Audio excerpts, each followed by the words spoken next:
August 7th, 1944. 3 kilometers south of Mortagne, France. The pre-dawn darkness shattered with an explosion that seemed to come from hell itself. Oberst Lieutenant Klaus Richter, commanding a platoon of Panther tanks from the 2nd SS Panzer Division Das Reich, had just witnessed something that would haunt him for the rest of his life. Through the morning mist rolling across the Norman hedgerows, a shape emerged that defied every category in German military intelligence manuals. It wasn't a tank. It wasn't a self-propelled gun. It was a farmer's tractor, an American John Deere Model D, moving at barely 15 miles per hour across an open field. Mounted on its reinforced chassis was a 5-inch 38 caliber naval cannon, the same weapon that equipped American destroyers hunting German U-boats in the Atlantic. The absurdity lasted exactly 4 seconds. Then the tractor fired. The naval round, designed to penetrate submarine hulls at ranges of 10,000 yards, struck Richter's lead Panther at point-blank range of 400 meters. The 44-ton tank didn't just explode, it disintegrated. The turret, weighing 11 tons, separated from the hull and landed 30 meters away. The crew of 5 never knew what hit them. What Richter couldn't know, what none of the German commanders attacking through Mortagne understood, was that they had just encountered the most unlikely weapon system of World War II. Born from desperate necessity, agricultural ingenuity, and American improvisation, the gun-motor carriage M12, nicknamed the Devil Tractor by terrified German soldiers, represented everything the Wehrmacht feared most about American warfare. Not technological sophistication, not superior tactics, but the terrifying ability to turn anything, even farm equipment, into devastating weapons of war. The story began 6 months earlier in a naval shipyard in Philadelphia, Pennsylvania. By January 1944, American destroyer production had created an unexpected problem. The Philadelphia Naval Shipyard had stockpiled over 800 surplus 5-inch 38 caliber Mark 12 naval guns. These weapons, each weighing 6,200 pounds without the mount, represented $30 million of manufacturing capacity sitting idle while the Navy shifted to newer 5-inch 54 caliber weapons. Captain Thomas Morton of the Navy's Bureau of Ordnance faced a bureaucratic nightmare. The guns couldn't be scrapped due to their value. They couldn't be stored indefinitely due to warehouse limitations. And they couldn't be shipped to the Pacific where newer weapons were already deployed. In a meeting that would change armored warfare history, Morton joked to Army Ordnance Liaison Major Robert Henderson, maybe the Army could mount these on jeeps and call them tank destroyers. Henderson didn't laugh. The Tank Destroyer Force, established in 1941 under the command of Lieutenant General Andrew Davis Bruce, had been searching for mobile, hard-hitting anti-tank platforms. The M10 Wolverine and M18 Hellcat had proven effective, but doctrine called for even more mobile platforms that could be rapidly deployed in fluid combat situations. What Henderson recognized was that naval guns offered advantages no existing Army weapon possessed. The 5-inch 38 fired 55-pound armor-piercing rounds at 2,600 feet per second, generating kinetic energy exceeding any tank gun in the German arsenal. At 400 meters, the standard naval armor-piercing round could penetrate 170 millimeters of steel plate. German Panther tanks, the most heavily armored medium tanks in the Wehrmacht, had 80 millimeters of frontal armor sloped at 55 degrees. The mathematics were undeniable. A naval gun could destroy any German tank from any angle at any range. The challenge was mobility. Naval mounts weighed over 20,000 pounds, far too heavy for truck chassis. Purpose-built tracked vehicles would require months of development that the impending invasion of France didn't allow. Henderson needed a solution immediately. The answer came from an unexpected source. John Whitaker, a civilian engineer from Moline, Illinois, worked for Deere and Company before joining the War Production Board. Whitaker had spent 20 years designing agricultural equipment, including heavy-duty tractors capable of pulling multi-ton plows through tough soil. When Henderson explained the requirement, mounting a 3-ton gun on a mobile platform with minimal development time, Whitaker's response was immediate. Use a tractor. The proposal seemed insane. Tractors were civilian equipment, slow, ungainly, designed for plowing fields, not combat. But Whitaker's logic was undeniable. The John Deere Model D, America's best-selling tractor since 1923, featured a reinforced frame designed to handle extreme loads. Its two-cylinder engine, producing 42 horsepower at 900 revolutions per minute, provided massive low-end torque. Most critically, over 160,000 Model D tractors existed across America. The production infrastructure was established, parts were standardized, and mechanics nationwide knew how to maintain them. On February 14, 1944, the first prototype assembled at Aberdeen Proving Ground in Maryland combined components that shouldn't have worked together. A 1942 John Deere Model D tractor, purchased from a farmer in Iowa for $350. A 5-inch 38 caliber Mark 12 naval gun valued at $37,500. A reinforced steel platform designed by Whitaker, fabricated in 72 hours by workers at Bethlehem Steel. A hydraulic recoil system adapted from captured German anti-tank guns. The total cost, excluding the gun which was already paid for, was $1,200. The first test firing occurred on February 20th. Engineering officers predicted catastrophic failure. The tractor's frame would crack. The recoil would flip the vehicle backward. The gun mount would shear off. Colonel James Morrison, commanding Aberdeen's Test Division, stood behind protective barriers as the crew loaded a 55-pound armor-piercing round. The tractor fired. The recoil drove the vehicle backward 6 feet. The frame held. The mount held. The gun immediately cycled for the next round. At 400 meters, the naval shell penetrated through both sides of a captured Panther tank, destroying the engine block, transmission, and turret ring in a single catastrophic hit. At 800 meters, it punched through a Tiger tank's frontal armor, something American 76mm tank guns could barely achieve at point-blank range. Colonel Morrison's report to Army Ground Forces Headquarters was succinct. The system works. It shouldn't, but it does. Recommend immediate production. By March 1st, the gun motor carriage M12 entered emergency production. The Army ordered 500 units for deployment before D-Day. The production miracle that followed demonstrated American industrial capacity at its most creative. Deere and Company's factories in Moline, Illinois, and Waterloo, Iowa, continued producing standard Model D tractors.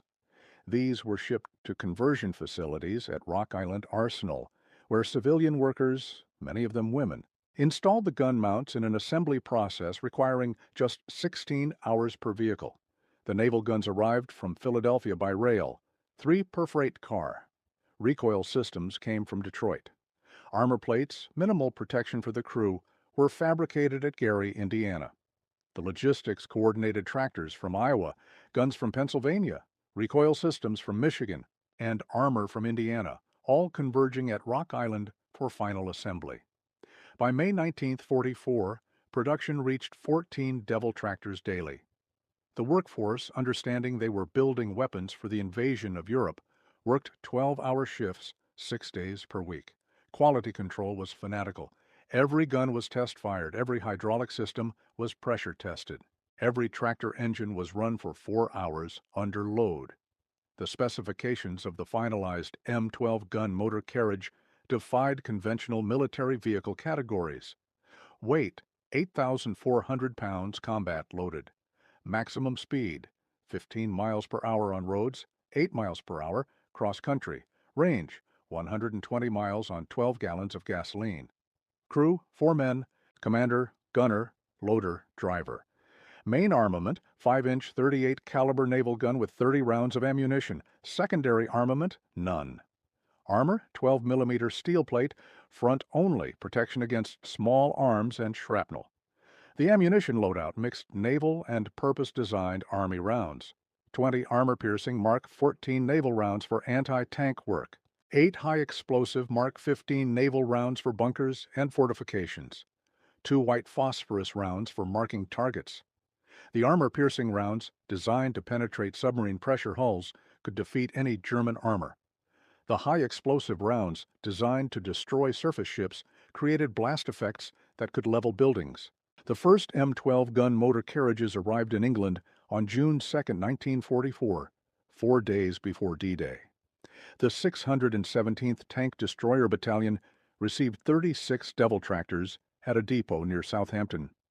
The battalion commander, Lieutenant Colonel Walter Abrams, a former farmer from Nebraska, understood agricultural equipment intimately. His reaction upon seeing the vehicles was recorded in the battalion diary. "They sent us tractors with naval guns. Either someone in Washington has a sense of humor, or we're about to change how anti-tank warfare works." Training proceeded at emergency pace. Crews learned that the Devil tractor required completely different tactics than conventional tank destroyers. The vehicle couldn't outrun German tanks like the M18 Hellcat. It couldn't absorb hits like the M10 Wolverine. Its survival depended on three principles: pre-positioning in concealed locations, first shot kills at medium range, and immediate displacement after firing. The gun's naval heritage provided unexpected advantages. Naval fire control emphasized rapid target acquisition and quick firing. Crews trained to engage targets within 10 seconds of identification, fire 3 rounds in 30 seconds, then displace to alternate positions. The hydraulic recoil system designed for shipboard use allowed sustained fire rates exceeding purpose-built tank destroyers. June 6, 1944. D-Day. The 617th Tank Destroyer Battalion landed at Omaha Beach on June 9th, D+3, after initial German resistance had been suppressed. Their 36 Devil tractors rolled off landing craft into a combat environment where their unique capabilities would prove decisive. The Norman hedgerows, ancient earthen walls topped with dense vegetation, created perfect firing positions for the M12. The tractors could be driven directly into hedgerows, their low profile and agricultural appearance making them nearly invisible. German reconnaissance units repeatedly mistook them for abandoned farm equipment, fatal errors when the 5-inch guns opened fire. If you're finding this story of American innovation and improvisation as fascinating as we are, make sure you subscribe to our channel and hit that notification bell. We dive deep into the untold stories of World War II, exploring the moments where ingenuity changed history. Don't miss out on these incredible accounts. Subscribe now. The first combat engagement occurred on June 12th near Carentan. A German counterattack by elements of the 17th SS Panzergrenadier Division employed 15 Panzer IV tanks and 8 Stu G-3 assault guns. The attack developed along the Carentan-Perrier Highway, advancing in column formation toward American positions. Staff Sergeant Raymond Mitchell positioned his M12 in a hedgerow overlooking the highway at 350 meters range. His gunner, Corporal James O'Brien, had worked in Boston shipyards before the draft and understood naval gunnery. As the lead Panzer IV approached, Mitchell gave the order. The first naval round struck the Panzer IV's turret at a slight downward angle. The 55-pound armor-piercing shell, traveling at 2,600 feet per second, penetrated the 50-millimeter turret roof, detonated inside the fighting compartment, and blew the tank apart from within. The explosion was so violent that witnesses reported seeing the tank's engine block launched 30 feet into the air. O'Brien fired 7 more rounds in 90 seconds, destroying 3 more Panzer IVs and 2 Stu G-3s before Mitchell ordered displacement. The M12 reversed into deeper hedgerow cover and repositioned 200 meters south. By the time German forces located the original firing position, the Devil tractor was engaging from a completely different angle. The German after-action report from 17th SS Panzergrenadier Division described the engagement with confusion and fear. Encountered unknown enemy anti-tank weapon, extreme penetration capability, vehicle type unidentified, appears to be civilian tractor mounting heavy-caliber naval gun, 8 tanks destroyed in under 2 minutes.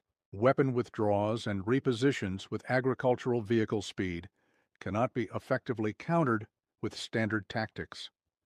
News of the Devil tractor spread rapidly through German units in Normandy. Soldiers who glimpsed the unlikely weapon system reported them with disbelief mixed with terror. The psychological impact of being killed by farm equipment wielding battleship-grade firepower proved devastating to German morale. Obergefreiter Hans Müller, captured near St. Lo in July, provided interrogators with testimony that revealed the German perspective. We called them Teufel Traktoren, devil tractors. They looked harmless, like farm equipment abandoned in fields. Then they would fire, and our tanks would explode. The sound was different from other American guns, deeper, more powerful. We learned to fear any tractor we saw, but by then it was too late. The M12's effectiveness stemmed from the fundamental mismatch between German expectations and American execution. Wehrmacht doctrine assumed all effective anti-tank weapons would be purpose-built military vehicles.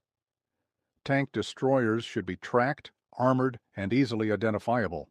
The concept that Americans would mount destroyer-grade weapons on civilian tractors didn't exist in German tactical planning. This cognitive gap proved fatal. German reconnaissance identified M12 positions as abandoned farm equipment. German tank commanders ignored them as non-threats. German artillery didn't prioritize them for counter-battery fire. By the time German units recognized devil tractors as legitimate threats, they had usually lost multiple tanks. The Battle of St. Lo in July 1944 demonstrated the M12 at peak effectiveness. The 617th Tank Destroyer Battalion, reinforced to 48 Devil tractors, deployed in depth throughout the hedgerow country surrounding the city. German forces attempting to reinforce St. Lo's defenders had to advance through killing zones where concealed M12 guns waited in perfect ambush positions. On July 18th, Panzer Lehr Division attempted to break through American lines north of St. Lo. The division, considered among Germany's elite armored formations, employed 63 operational Panthers and 38 Panzer IVs. They advanced in a coordinated attack designed to overwhelm American positions through superior armor and firepower. The Devil tractors destroyed 41 German tanks in 6 hours.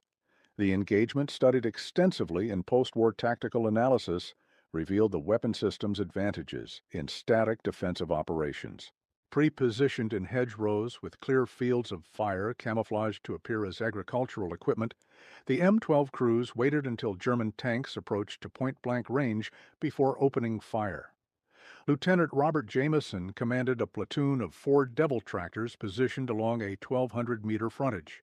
His after-action report described the engagement with clinical precision. German armor advanced in staggered column at 1,300 hours, allowed lead elements to close to 200 meters before engaging. First salvo destroyed 3 Panthers simultaneously. German forces attempted to suppress our positions with return fire, but we had already displaced. Re-engaged from alternate positions at 300 meters, destroyed 5 additional Panthers and 2 Panzer IVs before German attack lost cohesion. Total engagement time, 14 minutes. Friendly casualties, none. Panzer Lehr Division's war diary recorded the battle from the German perspective with barely concealed despair. Encountered concentrated enemy anti-tank defenses of unprecedented lethality. Weapons believed to be heavy naval guns mounted on tracked or wheeled platforms. Penetration capability exceeds all known anti-tank weapons. Cannot effectively engage due to weapons' rapid displacement capability. Division combat strength reduced 40%. Attack suspended. Recommend immediate withdrawal. The naval gun's ballistic characteristics created effects German tankers had never experienced. Standard anti-tank rounds, even the German 88mm, relied on kinetic energy to penetrate armor. The 5-inch naval rounds combined kinetic penetration with high explosive filler, creating catastrophic internal damage even on non-penetrating hits. Panthers struck by M12 fire often suffered catastrophic ammunition explosions, turret separations, or total structural failure. German tank crews developed superstitious fears about the Devil tractors. Reports circulated of tractors that couldn't be destroyed, guns that never missed, American farm equipment possessed by demons. While obviously false, these rumors revealed the psychological impact of facing weapons that defied understanding. Feldwebel Otto Schneider, a Panther tank commander with the 9th Panzer Division, survived an encounter with an M12 near Argentan in August. His testimony, recorded at a POW interrogation center, captured the existential terror. Our Panther was the best tank in the world. 80 millimeters of sloped armor, 75 millimeter gun. We had destroyed dozens of American Shermans. Then we encountered the Devil tractor. It looked like something from a farm. Old, slow. Ridiculous. My commander laughed and ordered the gunner to destroy it. Before we could fire, it fired first. The round went through our frontal armor like paper. The explosion killed everyone except me. I was thrown clear when the turret blew off. That farm tractor destroyed the best tank Germany ever built in a single shot. By August 1944, German intelligence had compiled detailed reports on the M12. The assessments forwarded to Panzer Group West headquarters revealed growing concern about American improvisation capabilities. Enemy employs 5-inch naval guns mounted on agricultural tractors, vehicles designated M12 gun motor carriage. Approximately 200 units confirmed in Normandy sector. Weapon characteristics: penetration exceeds 170 millimeters at 400 meters, rate of fire 3 to 4 rounds per minute, mobility limited to 15 kilometers per hour. Armor protection minimal. The report concluded with a warning that would prove prophetic. The M12 represents a category of American weapon development we cannot match, the conversion of civilian industrial capacity to military application with minimal modification. The enemy possesses thousands of agricultural tractors. They possess thousands of surplus naval guns. If they choose to produce M12 units at scale, our armored forces will face weapons against which we have no effective counter. The prediction proved accurate. By September 1944, Rock Island Arsenal had produced 873 M12 gun motor carriages. Production accelerated to 22 units daily. The Army formed 12 additional tank destroyer battalions equipped exclusively with Devil tractors, deploying them across the European theater. The M12's success triggered a wave of similar improvisation. The Navy, recognizing that surplus naval guns could be militarized, began developing the M40 gun motor carriage, mounting the same 5-inch 38 on an M4 Sherman tank chassis. The Marine Corps experimented with mounting 3-inch 50 caliber naval guns on half-tracks. The British, observing American results, began adapting their own naval weapons for ground use. Operation Cobra, the breakout from Normandy in late July, deployed Devil tractors in offensive roles for the first time. Previous engagements had been defensive, using the M12's ability to pre-position in ambush. Cobra required mobile anti-tank support for rapidly advancing infantry and armor. The solution demonstrated American tactical flexibility. M12 units were assigned to advance behind the initial assault waves, positioning in captured towns and villages to defend against German counterattacks. The slow speed that limited offensive use became an advantage in defensive deployment. Devil tractors could be rapidly emplaced in buildings, behind walls, or in rubble, creating instant fortified positions that could defeat any German armor. During Cobra's first 48 hours, M12-equipped tank destroyer battalions destroyed 117 confirmed German tanks while losing only 9 Devil tractors, an exchange ratio exceeding 12 to 1. The losses occurred primarily to artillery and air attack, rarely to direct tank engagement. The M12's minimal armor made it vulnerable to indirect fire, but German forces struggling to survive American bombardment rarely had artillery available for counter-battery missions. The advance through France demonstrated the M12's versatility beyond anti-tank work. The naval high-explosive rounds proved devastating against fortified positions. German strongpoints that would require hours of artillery preparation to reduce could be neutralized by a single M12 firing naval bombardment ammunition. At Brest, the heavily fortified port city, M12 units supported the infantry assault by conducting direct fire missions against concrete bunkers. The naval guns, designed to engage hardened ship structures, could penetrate 2 feet of reinforced concrete. German positions that had resisted weeks of aerial bombardment fell to Devil tractors firing at point-blank range. Major General Troy Middleton, commanding 8th Leo Corps, during the Brest siege, praised the weapon system in his official report. The M12 gun motor carriage has proven invaluable in reducing fortified positions. Naval high-explosive rounds achieve effects that would otherwise require heavy artillery or air support. The weapon's mobility, though limited, allows rapid repositioning to engage multiple targets. Recommend expanded production and deployment. This brings us to another critical point in our story. The Devil tractor's impact went far beyond just battlefield effectiveness. It represented a fundamental challenge to how warfare was conducted. If you're enjoying this deep dive into one of World War II's most unusual weapons, please take a moment to subscribe to our channel. We bring you these forgotten stories of innovation and courage that changed history. Hit that subscribe button and join our community of history enthusiasts. The autumn of 1944 brought new challenges as Allied armies approached Germany's borders. The Wehrmacht, fighting with increasing desperation, committed its remaining panzer reserves in counteroffensives designed to delay the inevitable.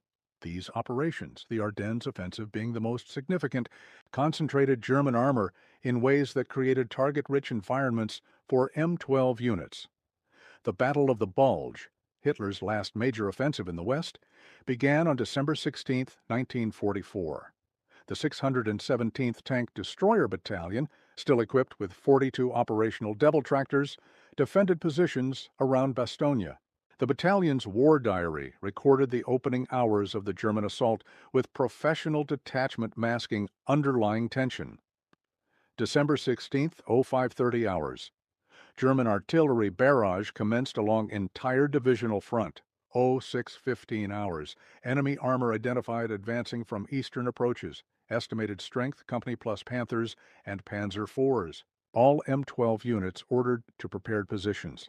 First engagement, 0642 hours. The engagement that followed demonstrated the M12's defensive capabilities under the worst possible conditions. Heavy fog, limited visibility to less than 200 meters. German armor advanced in overwhelming numbers. American forces, surprised and initially disorganized, fell back under pressure. The Devil tractors, pre-positioned in the towns and villages the Germans had to capture, became immovable obstacles.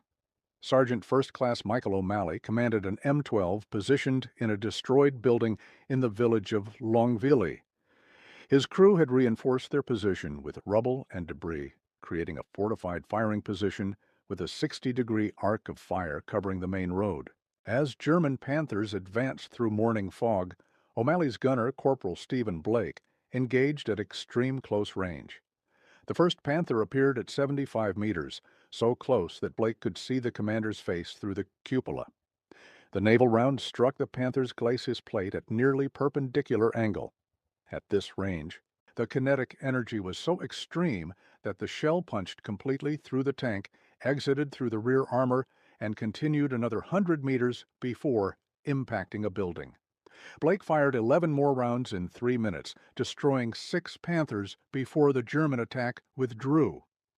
The M12's position took multiple hits from German return fire, but the improvised fortification protected the crew. When relief forces reached Longville 36 hours later, they found O'Malley's Devil tractor still operational, surrounded by destroyed German armor. Across the Bulge battlefield, similar engagements occurred at dozens of locations. The M12 units, assigned to defend key crossroads and villages, created defensive strongpoints that German armor couldn't bypass or reduce. The 5-inch naval guns outranged German tank weapons by 300 to 500 meters, allowing Devil tractors to engage from positions where German tanks couldn't effectively return fire. The psychological impact on German tankers intensified during the Bulge. Unteroffizier Werner Koch, commanding a Panther with the 2nd Panzer Division, encountered an M12 near Hufeleis on December 20th. His account, recorded in a letter discovered in East German archives in 1992, revealed the German perspective. We advanced through heavy fog toward American positions. Intelligence said the town was lightly defended. We expected easy victory. Then the Devil Tractor fired from a ruined church. Our lead Panther exploded. The second Panther tried to reverse, but the fog made visibility impossible. Another explosion. Then another. In 30 seconds, we lost 4 Panthers to a weapon we couldn't even see. The sound was different, heavier than normal anti-tank guns. We called for artillery support, but none was available. We withdrew, leaving our dead behind. Later, we learned one American tractor with a naval gun had destroyed an entire platoon. By the end of December, M12 units in the Ardennes had destroyed over 200 German tanks confirmed by wreckage examination. The cost was 31 Devil tractors lost, primarily to artillery, air attack, or close assault by German infantry.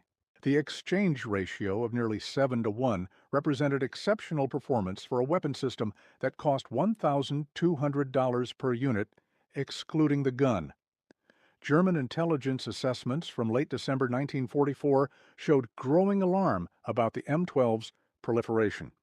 A report from Army Group B to OKW, the Wehrmacht High Command, stated, "Enemy M12 gun carriages have proven highly effective in defensive operations. The weapon's naval armament provides overmatch capability against all German armor. Most concerning, American industrial capacity allows unlimited production. Captured American documents indicate over 1,000 units produced. We cannot match this through conventional tank destroyer development." The German response was telling. Rather than develop similar weapons, which would have been simple given Germany's stockpiles of captured French and Soviet naval guns, the Wehrmacht attempted to counter the M12 through tactical adaptation. Units were ordered to avoid roads and villages where Devil tractors might be positioned, to use artillery preparation before armor advances, and to employ infantry to clear suspected M12 positions. These countermeasures had limited effect. The M12's mobility, though modest, allowed rapid repositioning that negated prepared German responses. The lack of signature features made identification difficult until the weapon fired. Most critically, by late 1944, Germany lacked the artillery ammunition, air support, and infantry strength to effectively suppress American defensive positions. The advance into Germany in early 1945 brought M12 units into urban combat, an environment where the weapon system's characteristics proved both advantageous and problematic. The slow speed and minimal armor made Devil tractors vulnerable in open city streets. However, when properly positioned in rubble or buildings, they became nearly indestructible bunkers, mounting battleship-grade firepower. At Cologne, the first major German city captured by American forces, M12 units supported the infantry assault by engaging fortified buildings with naval high-explosive rounds. The ammunition, designed to destroy ship superstructures, created effects against urban structures that conventional artillery couldn't match. Single rounds would penetrate multiple floors, detonating inside buildings to collapse entire sections. The tactical employment evolved to reflect urban warfare requirements. M12 guns were positioned in ground floor rooms of captured buildings, firing through windows or blown-out walls. Crews would engage targets, then immediately reposition to different buildings before German forces could respond. The tractor's agricultural appearance sometimes confused German defenders who initially mistook them for civilian vehicles.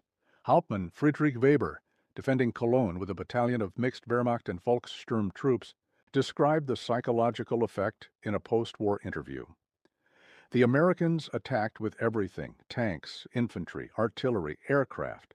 But the weapons we feared most were those damn tractors with naval guns.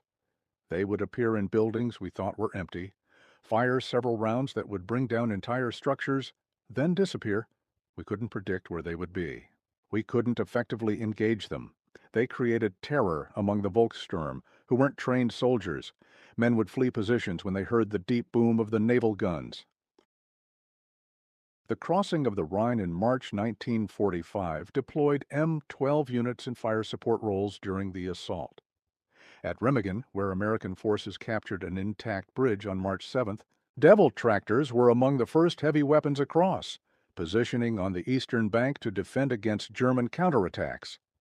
The 962nd Tank Destroyer Battalion, entirely equipped with M12 gun carriages, established defensive positions around the Remagen bridgehead within 6 hours of the crossing.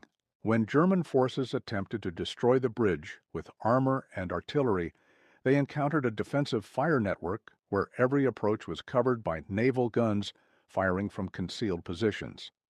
General Major Otto Hitzfeld, commanding LS-7 Corps, tasked with destroying the Remagen Bridge, found his counterattacks defeated by American firepower he couldn't match.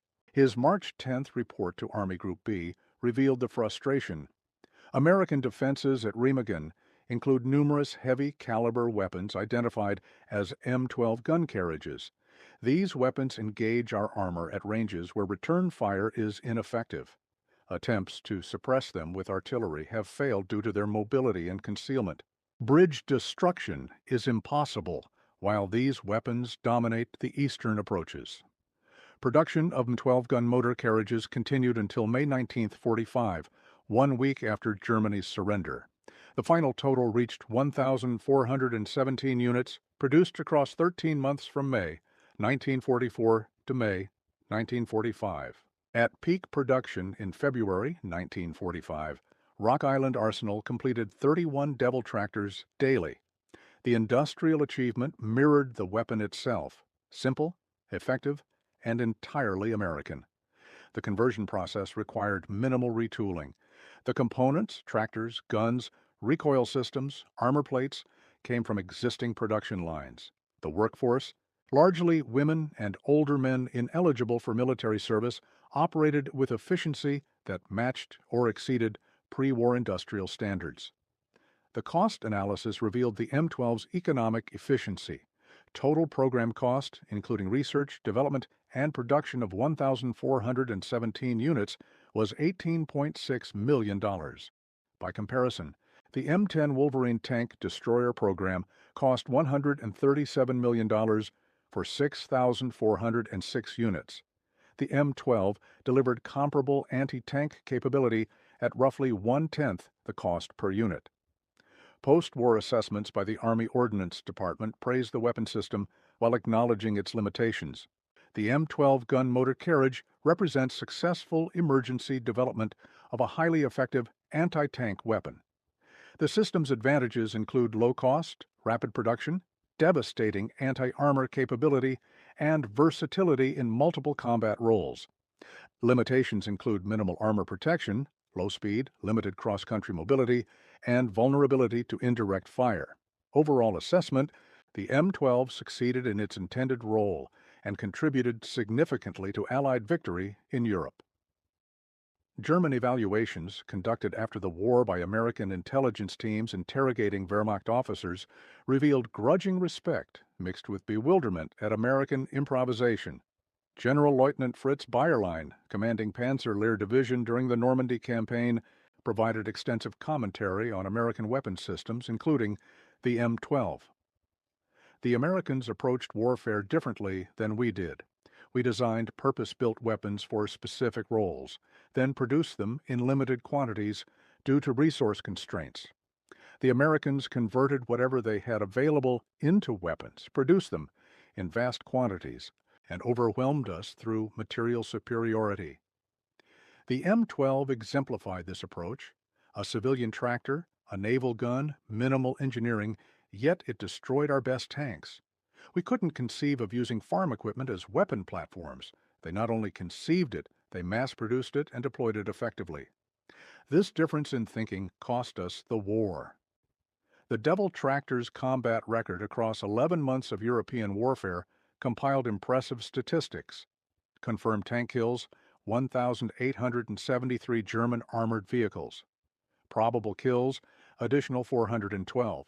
Fortifications destroyed: 647, bunkers, pillboxes, and strongpoints. Buildings reduced: approximately 2,000 in urban operations. Friendly losses: 191. M12 units destroyed or damaged beyond repair. Kill-to-loss ratio: 9.8 to 1 against German armor. These numbers don't capture the weapon's psychological impact. German soldiers feared the Devil tractors disproportionately to their actual numbers. The cognitive dissonance of being killed by farm equipment wielding naval weapons created terror that conventional anti-tank guns didn't produce. The unpredictability of where M12 units might be positioned forced German armor to approach every village, every hedgerow, every building with extreme caution, slowing advances and creating hesitation that American forces exploited. The human stories behind the statistics reveal the men who operated these unlikely weapons. Sergeant Raymond Mitchell, whose crew destroyed 8 German tanks near Carentan in the Devil tractor's first engagement, survived the war and returned to farming in Pennsylvania. He kept a photograph of his M12 on his office wall until his death in 1997. When asked about his wartime service, he would say simply, "I drove a tractor in France. It just happened to have a bigger gun than most." Corporal James O'Brien, Mitchell's gunner, became a shipyard worker in Boston after the war. His expertise with naval gunnery, learned in civilian employment and applied to military service, represented the democratic mobilization that defined American warfare. Citizens became soldiers, brought their civilian skills to combat, then returned to civilian life, having changed history. The M12 program demonstrated several principles that influenced post-war American military development. First, improvisation using existing resources could achieve results matching or exceeding purpose-designed systems. Second, cost-effectiveness mattered in weapon development. The ability to field 10 weapons for the price of one often outweighed individual platform superiority. Third, speed of deployment could be more valuable than perfection of design. These lessons shaped Cold War-era military procurement with varying success. The focus on multi-role platforms, rapid development cycles, and cost per unit efficiency all traced back to World War II programs like the M12. However, the unique circumstances that made the Devil tractor possible, surplus naval guns, established tractor production, urgent operational need, couldn't be easily replicated. Several nations attempted similar improvisations in post-war conflicts. During the Korean War, South Korean forces mounted surplus American artillery on agricultural tractors, creating crude but effective mobile fire support. The Israeli Defense Forces in the 1950s adapted French naval guns to modified tractors for coastal defense. Soviet-backed forces in various conflicts employed similar combinations of civilian vehicles and military weapons. None achieved the success of the original M12. The weapon system had emerged from a unique combination of available components, industrial capacity, tactical need, and operational environment. Attempting to recreate that success in different circumstances usually resulted in inferior results. The Devil tractors themselves, the 1,417 units produced, had varied fates after Germany's surrender. Approximately 600 units remained in Europe when the war ended. Most were scrapped or donated to Allied nations as military aid. The 5-inch guns were removed and either returned to Navy storage or cut up for scrap metal. The tractor chassis, still functional as agricultural equipment, were sold to European farmers for prices far below their military conversion costs. Some M12 units returned to the United States, where they were displayed at war bond rallies and military demonstrations before being decommissioned. A few examples survive in museums, testimony to one of the war's most unusual weapon systems. The United States Army Ordnance Museum at Aberdeen Proving Ground displays an M12 in original configuration, the same type of vehicle that terrorized German tankers in the hedgerows of Normandy. The farmers who sold their tractors to the Army in 1944 for conversion to gun carriages probably never imagined their equipment would destroy Panther tanks and Tiger tanks in France and Germany. The agricultural industry's contribution to American military success extended far beyond food production. Tractors, trucks, and industrial equipment formed the backbone of American logistics, and in the M12's case, became weapons themselves. John Whitaker, the agricultural engineer who proposed mounting naval guns on tractors, received the Army-Navy E Award for Excellence in Production in October 1945. His citation read, in part, for innovative engineering that contributed directly to Allied victory through the development of the M12 gun motor carriage, demonstrating that American industrial creativity and agricultural technology could be successfully combined for military application. Whitaker returned to Deere and Company after the war, where he continued designing agricultural equipment until his retirement in 1968. He rarely discussed his military work, considering the M12 a logical solution to an obvious problem rather than a revolutionary innovation. This attitude, treating the extraordinary as ordinary, typified the American civilians who won the Second World War through innovation, hard work, and practical problem solving. The legacy of the Devil tractor extends beyond its direct military impact. The weapon system proved that unconventional thinking could solve seemingly impossible problems. Faced with a shortage of purpose-built tank destroyers, American engineers didn't design new vehicles from scratch.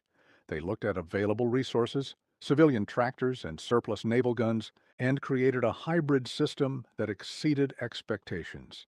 This approach, combining existing components in novel ways to achieve new capabilities, became a hallmark of American military innovation. From the famous Jeep, which combined automobile components into a revolutionary light vehicle, to the Liberty ship, which mass-produced merchant vessels using welding instead of riveting, American warfare emphasized creative reuse of industrial capacity. The Germans, despite their reputation for engineering excellence, couldn't match this flexibility. Their weapons development followed traditional paths: identify requirement, design optimal solution, produce in limited quantities. This process created weapons that were often technically superior to American equivalents, but arrived in insufficient numbers too late, or at costs that couldn't be sustained. The contrast between a Panther tank and a Devil tractor illustrated this difference perfectly. The Panther, one of the war's finest tanks, represented cutting-edge German engineering: sloped armor, powerful gun, excellent optics, sophisticated fire control. It cost 117,000 Reichsmarks and required 44,800 hours of labor to produce. The M12, a tractor with a naval gun bolted on, cost $1,200 and required 16 hours to convert from civilian to military configuration.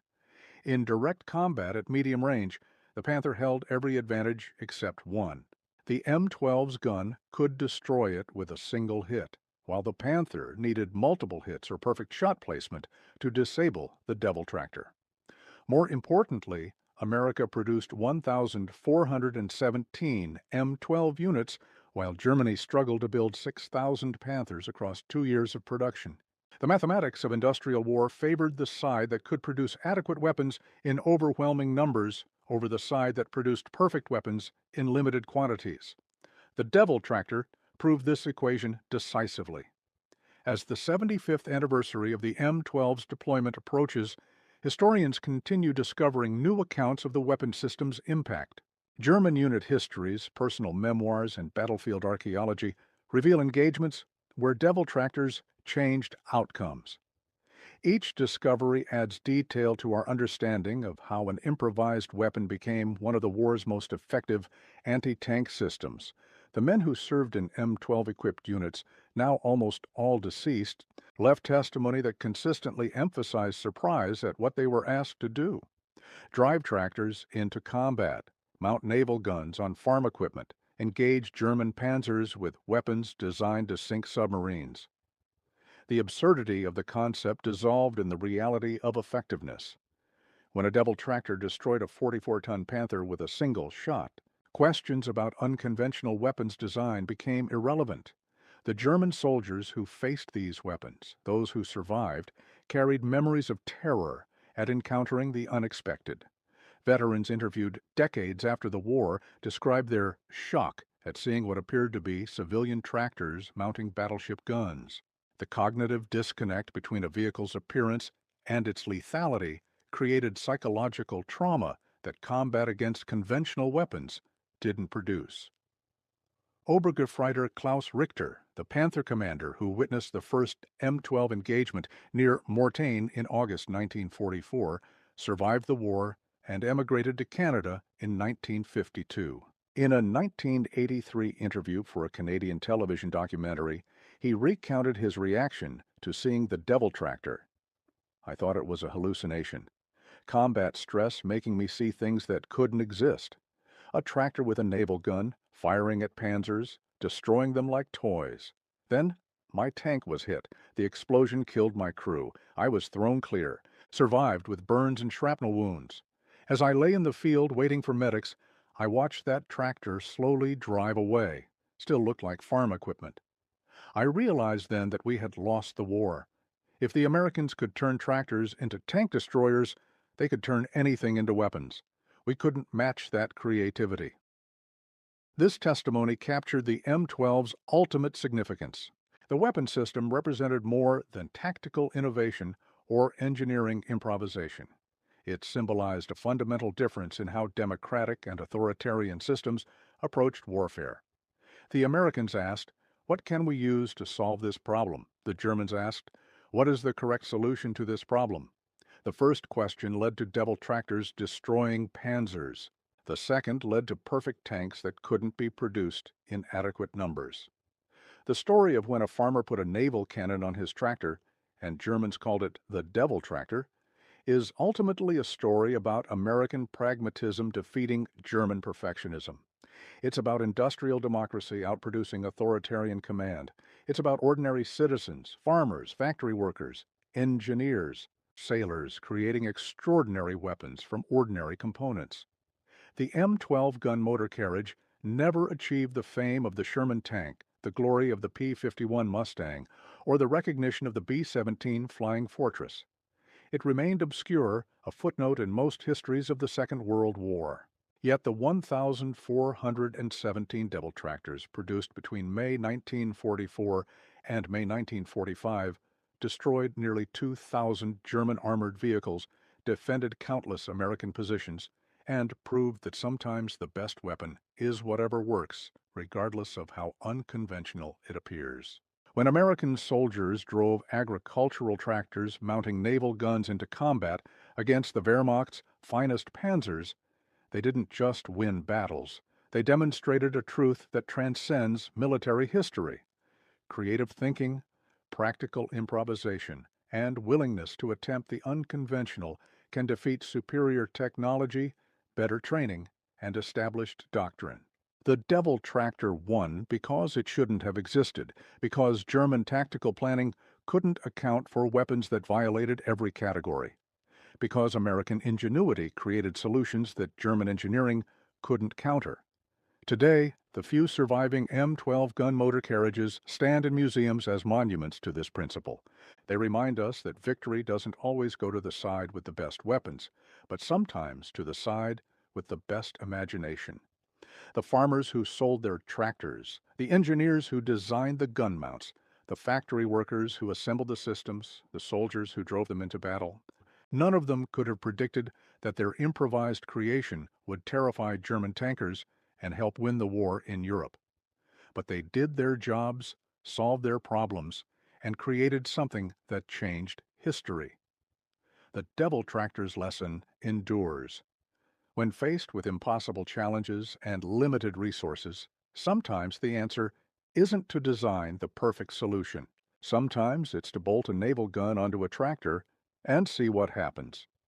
In 1944, what happened was 1,873 destroyed German tanks and the slow, steady advance of American forces across Europe, supported by the most unlikely weapon of the Second World War.